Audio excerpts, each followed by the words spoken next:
Di sebuah desa sederhana di wilayah Yaman, hiduplah seorang pemuda bernama Uwais Amir Al-Qarni. Namanya tak sepopuler Abu Bakar, Umar, atau para sahabat Rasulullah lainnya. Ia tak hidup di kota besar, tidak pula dikenal luas di Madinah. Namun ketulusannya kelak membuat namanya harum di langit sebelum ia dikenal di bumi. Uwais dibesarkan oleh seorang ibu yang sudah tua, renta, dan lumpuh. Sejak ayahnya wafat, hanya ibunya satu-satunya keluarga yang ia miliki. Uwais hidup miskin. Ia mengembalakan ternak untuk mencari nafkah yang halal. Apapun hasilnya selalu ia pergunakan untuk menghidupi ibunya. Setiap hari ia menyuapi, memandikan, dan menggendong ibunya jika ingin berpindah tempat. Uwais tak pernah merasa lelah, baginya ibunya adalah pintu surga.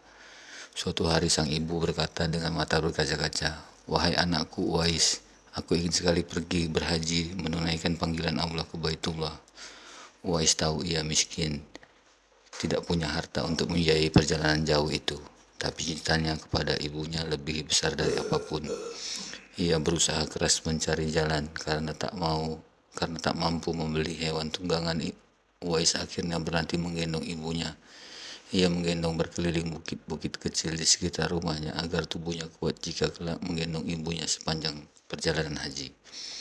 Dalam riwayat diceritakan Uwais benar-benar berangkat ke Mekah sambil menggendong ibunya. Perjalanan ribuan kilometer itu ditempuhnya dengan sabar. Bayangkan betapa beratnya berjalan kaki berhari-hari bawah terik matahari, mendaki bukit dan lembah sambil memikul seorang ibu tua. Tapi tekadnya bulat karena ia ingin memenuhi keinginan sang ibu.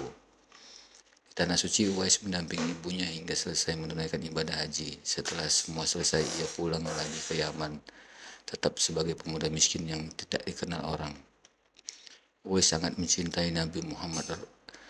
Ia ingin sekali bertemu dan memandang wajah beliau. Tapi setiap kali ada kesempatan ia selalu teringat ibunya yang lumpuh. Baginya merawat ibunya lebih utama daripada perjalanan jauh untuk bertemu Rasulullah. Sehingga hingga akhir hayat Nabi, Uwais tidak pernah bertatap muka dengan beliau. Namun Rasulullah mengetahui ketulusan pemuda ini melalui wahyu. Suatu hari Nabi bersabda di hadapan para sahabat, "Sesungguhnya akan datang kepada kalian seorang dari Yaman yang bernama Uwais. Ia berbakti kepada ibunya. Seandainya ia bersumpah kepada Allah, Allah akan mengabulkannya. Jika kalian bertemu dengannya, mintalah agar ia memohon ampun untuk kalian." Setelah Rasulullah wafat, wasiat ini diingat betul oleh Umar bin Khattab dan Ali bin Abi Thalib.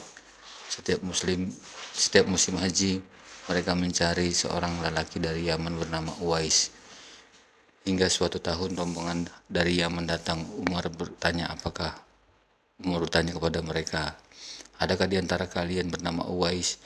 Seorang laki-laki menjawab, "Wahai Amirul Mukminin, engkau dari kabilah." "Aku, wahai Amirul Mukminin." "Engkau dari kabilah Qaran?" "Ya." "Engkau pernah berpenyakit kulit lalu sembuh kecuali sebesar dirham?" "Benar." "Engkau berbakti kepada ibumu?" "Ya, wahai Amirul Mukminin." Maka Umar pun berkata dengan mata berbinar, "Aku mendengar Rasulullah bersabda akan datang kepada kalian seseorang bernama Uwais bin Amir dari Qaran. Ia berbakti kepada ibunya. Jika ia berdoa kepada Allah, doanya dikabulkan. Jika engkau dapat memintanya memohonkan ampun untukmu, mintalah. Mintalah ampunan untuk kami, wahai Uwais." Uwais terkejut dan menunduk rendah. "Aku yang harus mohon ampun kepada Allah untuk diriku sendiri," katanya lirih. Tapi Umar dan Ali memohon, maka Uwais pun berdoa memohonkan ampunan untuk mereka. Walaupun doanya mustajab dan ia disebut Rasulullah, Uwais tetap sederhana. Ia tidak pernah merasa dirinya istimewa. Ia lebih suka tersembunyi jauh dari sorotan orang banyak. Setelah mendoakan Umar dan Ali, ia pun pergi menghindari ketenaran. Uwais tidak punya gelar, tidak punya kedudukan, tidak menulis kitab, tidak memimpin pasukan, tapi langit mengenalnya karena baktinya pada ibunya, ketulusannya kepada Allah, dan keikhlasannya menyembunyikan amal. Kisah Uwais Al-Qarni mengajarkan kita beberapa hal penting. Yang pertama adalah berbakti kepada orang tua lebih utama daripada ibadah sunnah sebesar apapun. Yang kedua, keikhlasan dan ketulusan lebih berharga di sisi Allah daripada popularitas. Yang ketiga, doa orang yang ikhlas meski tidak dikenal di bumi bisa mustajab di langit. Sebagaimana sabda Rasulullah, sebaik-baiknya manusia adalah yang paling bermanfaat bagi orang lain. Dari Uwais Al-Qarni telah mencontohkan manfaat terbesar bermula dari bakti yang paling dekat kepada orang tua. Demikianlah kisah pemuda miskin dari Yaman yang menggendong ibunya menunaikan haji, yang tidak pernah bertemu Nabi, tetapi namanya disebut-sebut di langit. Namanya tidak tercatat sebagai sahabat, namun doa-doanya dijabah.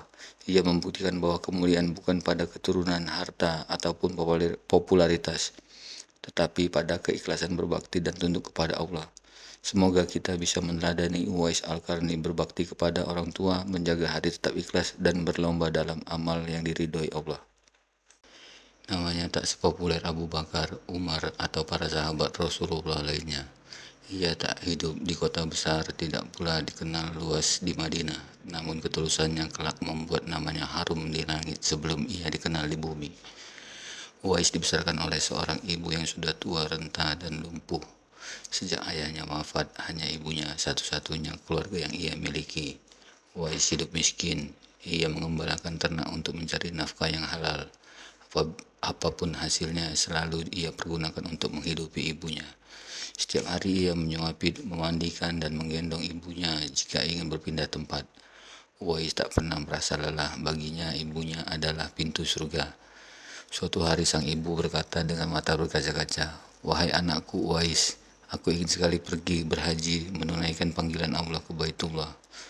Uwais tahu ia miskin, tidak punya harta untuk membiayai perjalanan jauh itu, tapi cintanya kepada ibunya lebih besar dari apapun. Ia berusaha keras mencari jalan karena tak mampu membeli hewan tunggangan. Uwais akhirnya berhenti menggendong ibunya. Ia menggendong berkeliling bukit-bukit kecil di sekitar rumahnya agar tubuhnya kuat jika kelak menggendong ibunya sepanjang perjalanan haji. Dalam riwayat diceritakan Uwais benar-benar berangkat ke Mekah sambil menggendong ibunya. Perjalanan ribuan kilometer itu ditempuhnya dengan sabar. Bayangkan betapa beratnya berjalan kaki berhari-hari bawah terik matahari, mendaki bukit dan lembah sambil memikul seorang ibu tua. Tapi tekadnya bulat karena ia ingin memenuhi keinginan sang ibu. Di tanah suci, Uwais mendampingi ibunya hingga selesai menunaikan ibadah haji. Setelah semua selesai, ia pulang lagi ke Yaman, tetap sebagai pemuda miskin yang tidak dikenal orang. Uwais sangat mencintai Nabi Muhammad. Ia ingin sekali bertemu dan memandang wajah beliau. Tapi setiap kali ada kesempatan, ia selalu teringat ibunya yang lumpuh. Baginya merawat ibunya lebih utama daripada perjalanan jauh untuk bertemu Rasulullah. Sehingga hingga akhir hayat Nabi, Uwais tidak pernah bertatap muka dengan beliau. Namun Rasulullah mengetahui ketulusan pemuda ini melalui wahyu.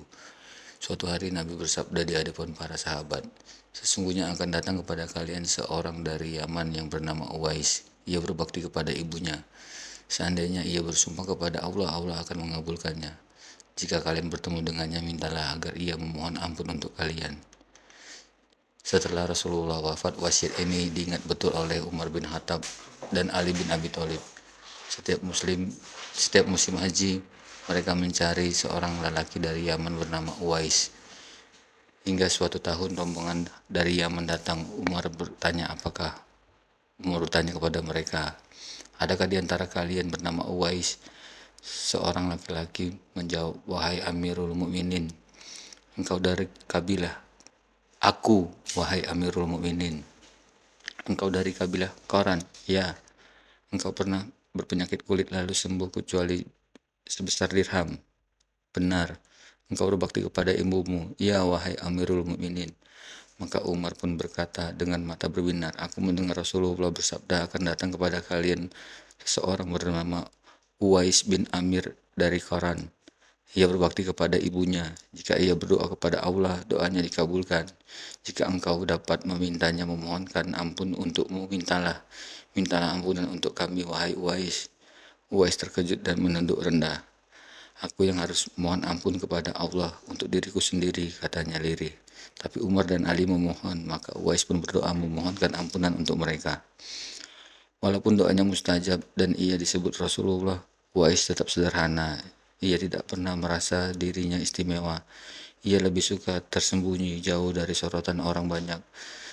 Setelah mendoakan Umar dan Ali, ia pun pergi. menghindari ketenaran. Uwais tidak punya gelar, tidak punya kedudukan, tidak menulis kitab, tidak memimpin pasukan, tapi langit mengenalnya karena baktinya pada ibunya, ketulusannya kepada Allah dan keikhlasannya menyembunyikan amal. Kisah Uwais Al-Qarni mengajarkan kita beberapa hal penting. Yang pertama adalah berbakti kepada orang tua lebih utama daripada ibadah sunnah sebesar apapun. Yang kedua, keikhlasan dan ketulusan lebih berharga di sisi Allah daripada popularitas. Yang ketiga, doa orang yang ikhlas meski tidak dikenal di bumi bisa mustajab di langit. Sebagaimana sabda Rasulullah, sebaik-baiknya manusia adalah yang paling bermanfaat bagi orang lain. Dari Uwais Al-Qarni telah mencontohkan manfaat terbesar bermula dari bakti yang paling dekat kepada orang tua. Demikianlah kisah pemuda miskin dari Yaman yang menggendong ibunya menunaikan haji, yang tidak pernah bertemu Nabi tetapi namanya disebut-sebut di langit. Namanya tidak tercatat sebagai sahabat, namun doa-doanya dijabah. Ia membuktikan bahwa kemuliaan bukan pada keturunan, harta, ataupun popularitas, tetapi pada keikhlasan berbakti dan tunduk kepada Allah. Semoga kita bisa meneladani Uwais Al-Qarni, berbakti kepada orang tua, menjaga hati tetap ikhlas, dan berlomba dalam amal yang diridhoi Allah. Dengan mata berbinar, aku mendengar Rasulullah bersabda, akan datang kepada kalian seseorang bernama Uwais bin Amir dari Qaran. Ia berbakti kepada ibunya. Jika ia berdoa kepada Allah, doanya dikabulkan. Jika engkau dapat memintanya, memohonkan ampun untukmu, mintalah ampunan untuk kami, wahai Uwais. Uwais terkejut dan menunduk rendah. Aku yang harus mohon ampun kepada Allah untuk diriku sendiri, katanya lirih. Tapi Umar dan Ali memohon, maka Uwais pun berdoa memohonkan ampunan untuk mereka. Walaupun doanya mustajab dan ia disebut Rasulullah, Uwais tetap sederhana. Ia tidak pernah merasa dirinya istimewa. Ia lebih suka tersembunyi jauh dari sorotan orang banyak. Setelah mendoakan Umar dan Ali, ia pun pergi menghindari ketenaran. Uwais tidak punya gelar, tidak punya kedudukan, tidak menulis kitab, tidak memimpin pasukan, tapi langit mengenalnya karena baktinya pada ibunya, ketulusannya kepada Allah dan keikhlasannya menyembunyikan amal. Kisah Uwais Al-Qarni mengajarkan kita beberapa hal penting. Yang pertama adalah berbakti kepada orang tua lebih utama daripada ibadah sunnah sebesar apapun. Yang kedua, keikhlasan dan ketulusan lebih berharga di sisi Allah daripada popularitas. Yang ketiga, doa orang yang ikhlas meski tidak dikenal di bumi bisa mustajab di langit. Sebagaimana sabda Rasulullah, sebaik-baiknya manusia adalah yang paling bermanfaat bagi orang lain. Dari Uwais Al-Qarni telah mencontohkan manfaat terbesar bermula dari bakti yang paling dekat kepada orang tua. Demikianlah kisah pemuda miskin dari Yaman yang menggendong ibunya menunaikan haji, yang tidak pernah bertemu Nabi tetapi namanya disebut-sebut di langit. Namanya tidak tercatat sebagai sahabat, namun doa-doanya dijabah. Ia membuktikan bahwa kemuliaan bukan pada keturunan, harta, ataupun popularitas, tetapi pada keikhlasan berbakti dan tunduk kepada Allah. Semoga kita bisa meneladani Uwais Al-Qarni, berbakti kepada orang tua, menjaga hati tetap ikhlas, dan berlomba dalam amal yang diridhoi Allah.